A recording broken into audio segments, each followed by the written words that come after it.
61% anak muda di Indonesia bilang bahwa protes di media sosial itu sama sahnya dengan turun ke jalan. Tapi di saat giliran disuruh nyoblos ke TPS, tapi kok masih pada banyak yang males ya? Di sebuah negara demokrasi, yang populer itu bisa kalah karena dengan yang tidak populer, walaupun dia berkompetensi. Dan ini sangat penting, jangan nanti kita salah berpikir karena dia agamis, karena dia dekat dengan masyarakat. Ya, agama juga percuma kalau tidak memikirkan lapangan pekerjaan.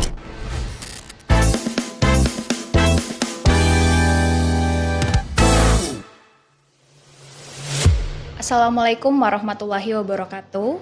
Kembali lagi di podcast Pintar Pemilu KPU Provinsi Sumatera Barat bersama saya Helga yang akan menjadi host pada podcast kali ini. Nah, podcast kali ini akan membahas atau akan berkaitan dengan anak muda nih. Nah, teman pemilih, 61% anak muda di Indonesia bilang bahwa protes di media sosial itu sama sahnya dengan turun ke jalan. Tapi di saat giliran disuruh nyoblos ke TPS, tapi kok masih pada banyak yang males ya? Nah, saat ini kita akan bedah paradoks itu bersama Ketua BEM yang kita lihat berkiprah banyak nih dalam pergerakan mahasiswa di Sumatera Barat. Selamat datang Ilham Syah Putra, Ketua Badan Eksekutif Mahasiswa Universitas Muhammadiyah Sumatera Barat. Sebelumnya boleh memperkenalkan diri sedikit ya, walaupun siapa yang nggak kenal si Ketua BEM ya. Baik, terima kasih Kak Helga. Perkenalkan, nama saya Ilham Syah Putra. Sekarang menjabat sebagai Gubernur Fakultas Ilmu Sosial Ilmu Politik Universitas Muhammadiyah Sumatera Barat. Nah, sebelumnya Ilham udah semester berapa nih? Saya semester 6. Oke. Nah, pada podcast kali ini temanya kita itu adalah suara anak muda dalam demokrasi, harapan dan tantangan. Nah, menurut Ilham nih, demokrasi dan pemilu itu apa dari sudut pandang seorang Ketua BEM UMSB? Berbicara soal demokrasi itu kita bukan hanya berbicara soal pemilu sekali 5 tahun gitu. Cuman di samping itu, demokrasi itu adalah sebuah proses panjang di mana masyarakat atau warga itu harus bisa mengawasi, mengkritisi tanpa diintimidasi, dan mampu berkiprah dalam sumbangsihnya terhadap kebijakan publik. Berbicara soal demokrasi, saya mengutip sedikit dari Abraham Lincoln, Presiden Amerika. Pada pidatonya tanggal 16 November 1983, beliau mengatakan, government of the people, by the people, for the people. Di sana beliau memberikan definisi bahwa demokrasi itu dari rakyat, oleh rakyat, dan untuk rakyat. Ya. Kenapa dari rakyat? Dan kita tahu bahwasanya dalam arti secara bahasa, demokrasi itu terdiri dari kata demo dan kratos. Demo itu artinya adalah masyarakat gitu, rakyat gitu, dan kratos artinya adalah kekuasaan. Kalau kita artikan, kalau kita gabungkan dua definisi tersebut, artinya adalah sebuah kekuatan rakyat. Kemudian kita turunkan kepada definisi yang lebih memperjelas bahwasanya demokrasi itu adalah ketika masyarakat itu bisa memberikan sumbangsihnya, aspirasinya kepada negara, dan negara harus memfasilitasi itu. Karena dalam pandangan saya, menyampaikan aspirasi, menyampaikan kritik, mendukung kebijakan itu hak. Dan itu harus difasilitasi oleh sebuah negara. Kemudian demokrasi ataupun pemilu tidak hanya suara masyarakat itu didengar ketika kampanye. Nah, seharusnya suara masyarakat itu mesti didengar dan menjadi tolak ukur untuk melahirkan sebuah kebijakan setelah menjabat gitu.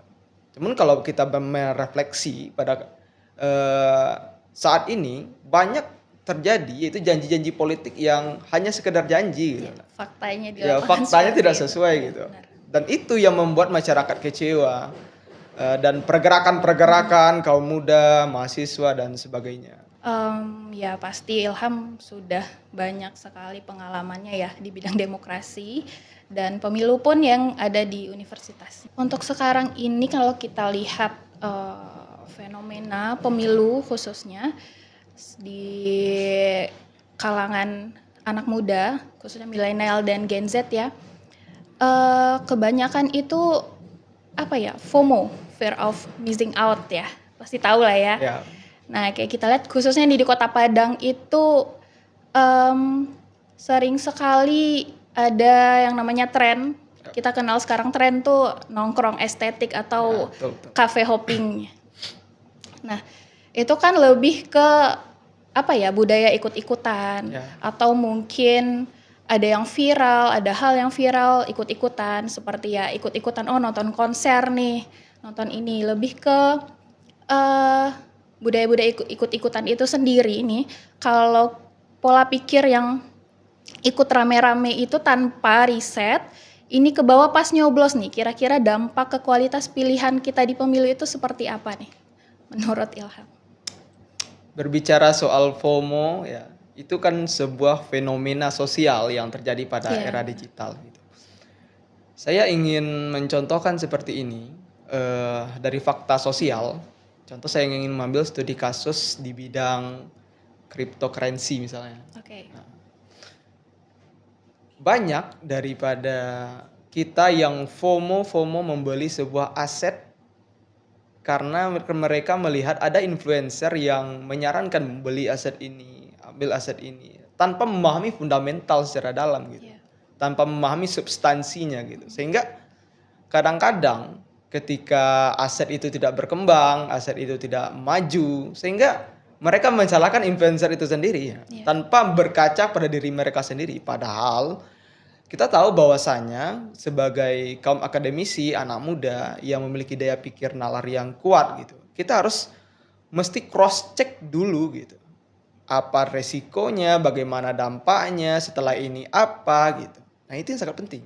Nanti mereka malah ujung-ujungnya nyesel ya, Iya, padahal nyesel. kemakan iklan nih. Nah, ada yang ini faktanya Timothy Ronald seperti Kalimasada yang akhirnya dikriminalisasi, Benar.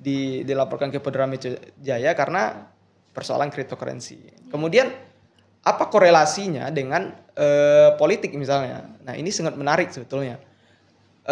Kalau kita berkaca dari kehidupan politik, jika budaya FOMO ini dalam pemilu, nah ini sangat berbahaya.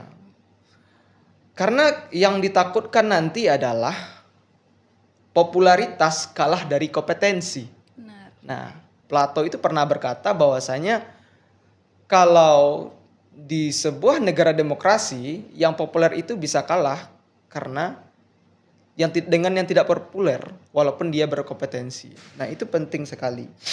Kemudian dalam dunia investasi contohnya, kita di sana diajarkan untuk cross check terlebih dahulu, memahami kondisi pasar, memahami kondisi data dan memahami risiko. Dan begitu pula dengan ilmu politik, begitu pula dengan pemilu. Kita harus paham dulu kebijakan apa yang dihadirkan, bagaimana rekam jejaknya, ini sangat penting. Benar. Jangan nanti karena influencernya misalnya memilih ini dan ini, kemudian dia ikut-ikutan juga, dan ini sangat berbahaya sebetulnya. Dan ini tugas kita sebagai orang akademisi untuk selalu memberikan literasi digital, sehingga masyarakat itu bisa membuat persepsi secara akademisi, secara empirik gitu, dan tidak ikut-ikutan. Karena pada awalnya mereka pasti ya, contoh kasusnya kripto dan saham ini ya, awalnya itu pasti dari teman, Iya, melihat betul. teman ataupun di media sosial tanpa mereka mungkin pelajari dulu pun hubungannya dengan pemilu seperti itu. Karena cepat kaya nih katanya Iya. kan. Nah, itu yang stigma-stigma itu yang terus mengakar kepada kaum-kaum pengangguran terus ya. Benar-benar. Oke. Nah, juga akhir-akhir ini kita lihat ya, anak muda itu banyak yang nyambi nih sebagai freelance ataupun membuka usaha kecil karena menurut mereka itu, ini bagi yang udah bekerja ya, menurut mereka itu usaha ataupun pekerjaan kantoran itu tidak cukup gitu ataupun kurang. Nah, misalnya nih kalau Ilham jadi pemilih isu seperti ini tuh bakal jadi salah satu isu yang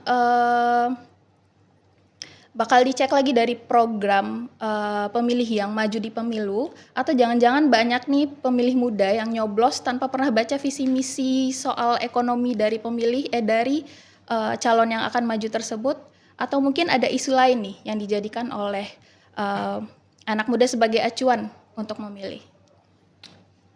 Menurut saya seperti apa yang saya sampaikan di awal tadi, bahwasanya justru inilah yang menjadi fokus utama generasi muda gitu. Realitasnya hari ini menunjukkan ada pergeseran pergerakan ekonomi, sehingga banyak lulusan perguruan tinggi itu tidak hanya bekerja dalam sektor formal seperti dalam pemerintahan, jadi guru, dokter, dan berbagai profesi formal lainnya. Banyak juga yang menjadi influencer, konten kreator, tiktoker yang sangat marak sekarang ini. Kemudian ada pembuat UMKM, bisnis digital, dan sebagainya. Kemudian ada juga yang orang yang kerja remote untuk mengurus perusahaan luar negeri. Dan itu cukup membanggakan. Artinya ketika kita memilih calon, kita harus memberikan semacam uji apa sebetulnya program yang dihadirkan oleh beliau. Apakah memang menghasilkan sebuah program yang relate dengan perkembangan zaman atau tidak. Nah, ada perbandingan ada juga perbandingan di sana, ada ujinya, ada akademisinya di sana. Sehingga itu penting. Karena misalnya bagaimana sebuah kebijakan mereka itu terhadap UMKM, bagaimana mereka mendorong ekonomi digital, bagaimana mereka menciptakan lapangan kerja, dan bagaimana mereka meningkatkan kualitas pendidikan yang sesuai dengan kebutuhan industri. Nah, ini sangat penting. Kalau semisalnya calon tersebut tidak substansi daripada kebijakan itu tidak mengarah kepada perkembangan ekonomi, terutama soal lapangan pekerjaan, tentu ini menjadi tolak ukur bagi kita sebagai pemilih angkatan muda untuk memilih dia atau tidak gitu. Dan ini sangat penting. Jangan nanti kita salah berpikir karena dia agamis, karena dia dekat dengan masyarakat. Ya, agama juga percuma kalau tidak memikirkan lapangan pekerjaan. Dan itu yang saya lihat, mungkin studi kasusnya seperti kita di Sumatera Barat misalnya, yang angka pertumbuhan ekonominya sangat jauh di bawah provinsi lain. Terakhir saya lihat datanya itu di peringkat 32 atau berapa. Dan sangat miris menurut saya. Di samping kita budaya Minang ini yang kuat secara kritis harusnya, namun karena diiringi oleh program-program yang menurut saya itu membuang-buang anggaran gitu. Ya benar. Dan juga dari untuk calon yang maju tersebut itu tentunya mereka bisa menunjukkan sebelumnya memang apa saja yang akan mereka bisa perbuat nantinya di saat mereka memang terpilih. Nah, justru itu visi misinya itu sangat penting yang perlu dibahas. Maksud saya di sana tuh bukan orangnya yang dibahas, tapi program visi misinya dan rekam jejaknya selama ini. Tahun ini seperti ini, tahun ini seperti ini. Nah, itu harus menjadi bahan persoalan oleh anak-anak muda seperti kami gitu. Harus lebih kritis ya. Nah, betul, lebih kritis, lebih cross check lagi. Daya ingin tahunya itu harus tinggi gitu. Jangan FOMO ikut ini. Oh, karena orang tua saya memilih ini, saya pilih ini. Tidak seperti itu. Kita harus, ya kita sendiri yang menentukan pilihan kita. Karena one man one vote gitu. Benar. Nah, kembali lagi nih, karena tadi ada budaya ikut-ikutan nih di anak muda sekarang. Itu kan kebanyakan, mungkin hampir semuanya sekarang itu punya gadget. Punya gadget yang semua bisa dilihat lah di media sosial. Nah, saat ini itu kan banyak nih akun-akun media sosial yang membahas tentang politik dengan gaya yang santai, visualnya yang menarik, tapi kadang isinya itu kurang atau bahkan tidak akurat. Nah, kalau anak muda ini akhirnya menentukan pilihan di pemilu cuma karena berdasarkan info dari akun-akun seperti itu, tanpa dicek ulang nih, menurut Ilham itu bahaya nggak buat kualitas demokrasi kita? Berbahaya, karena berbahaya sekali. Karena media sosial itu mempunyai dua sisi. Ada sisi baiknya dan tidak sedikit pula sisi buruknya. di samping dari kecepatan informasi yang diperoleh oleh kami sebagai kaum muda yang mempunyai gadget misalnya, tapi juga diiringi oleh informasi yang terlalu banyak tanpa disaring itu membahayakan karena takutnya nanti hoax gitu. Iya, benar. Jadi namun yang kita harus ketahui, kita harus pahami dulu apa itu algoritma media sosial. Dan hemat kami, algoritma media sosial itu bukan bekerja atas kebenaran. Media sosial itu bekerja atas apa yang kita yakini dan kita sukai gitu. Iya. Dan kita relate, misalnya di video TikTok misalnya kita sering melike video tentang politik. Iya. Itu otomatis algoritmanya Akan keluar politik terus. politik Nah, itu terus. algoritmanya. Kemudian misalnya kita cari di Shopee, misalnya kita cari celana jeans. Kemudian di Facebook juga akan keluar seperti itu. Di Instagram juga akan keluar seperti itu. Karena algoritmanya membentuk seperti itu. Sesuai apa yang kita cari, apa yang kita Iya. sebutkan. Nah, di sana. sesuai apa yang kita yakini. Kemudian bagaimana seorang influencer yang kemudian berbicara masalah politik. Nah, Iya. ini tergantung influencer yang mana gitu. Kita harus Karena- paham juga background influencer itu apa. Jangan nanti misalnya dia influencer James bahas politik, kemudian dipercaya kan nggak make sense gitu, relate kurang. Ya memang Karena kurang. sekarang memang kalau dilihat anak-anak muda yang main media sosial ini tuh kayak punya hubungan emosional atau parasosial yang kita tahu ya sama influencernya atau idolanya. Nah, kita tidak menuntut kemungkinan memang kadang justru ya dalam beberapa kasus influencer itu bisa membentuk sebuah persepsi publik Benar. lebih bisa dipercaya dibanding pemerintah, dan itu sering terjadi karena mereka merasa bahwasanya keterikatan emosional dengan penggemar, dengan influencer itu sangat dekat gitu, dan mereka kadang merasa jauh dengan pemerintah sehingga mereka lebih percaya kepada influencer. Nah, yang sangat miris itu adalah mengkultuskan seorang influencer gitu. Artinya dia membenarkan semua apa yang dikatakan oleh influencer tersebut tanpa memahami data dan algoritmanya gitu. Sehingga tidak jarang dalam istilah kerennya itu echo chamber gitu. Echo chamber, di mana mereka percaya semua yang mereka yakini dan menutup kemungkinan yang melawan keyakinan mereka gitu. Lebih kepada fanatik gitu. Fanatik ya. Fanatik. Malah jadinya negatif. Negatif, dan ini sangat buruk dalam demokrasi karena dalam logikanya tesis itu harus ada antitesisnya dan harus ada sintesisnya gitu. Jangan nanti kita selalu merasa benar tanpa melihat dan meng-cross check apakah data yang dibawa orang itu benar atau tidak. Karena kebenaran yang hakiki itu tidak ada. Kebenaran itu menurut saya adalah perspektif masing-masing. Oke. Boleh sambil minum dulu. Haus ini.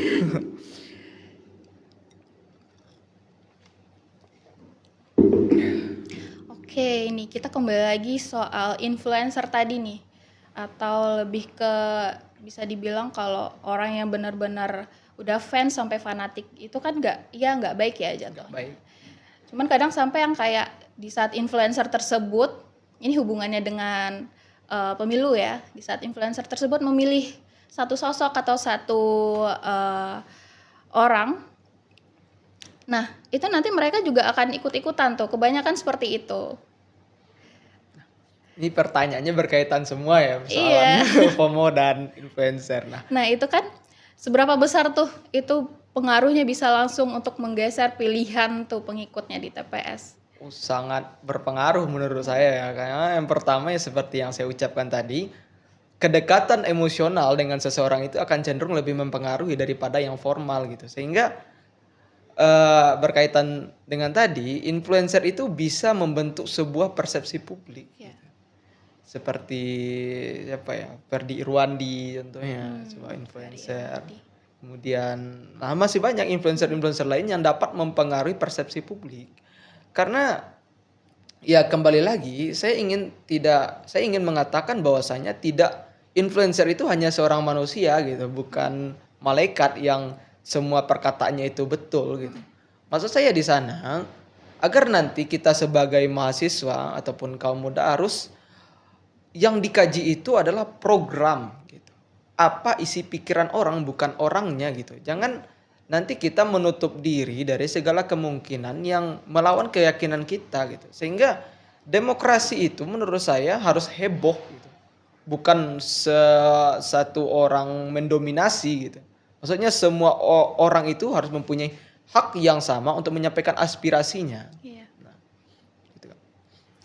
Oke, ini berkaitan dengan pemilihan ya. Tadi kan kita bahas juga di awal saya sebutkan kalau anak muda sekarang itu menurut mereka tuh protes di media sosial itu sama sahnya dengan turun ke jalan nih. Tapi di saat disuruh nih nyoblos ke TPS malah malas gitu kan. Dikit gitu yang datang. Karena secara statistiknya angka pemilih berusia muda itu paling tinggi kalau di daftar pemilih tetap atau DPT. Tapi faktanya partisipasi pemilih usia muda itu masih sedikit dan belum optimal dibandingkan pemilih yang tua.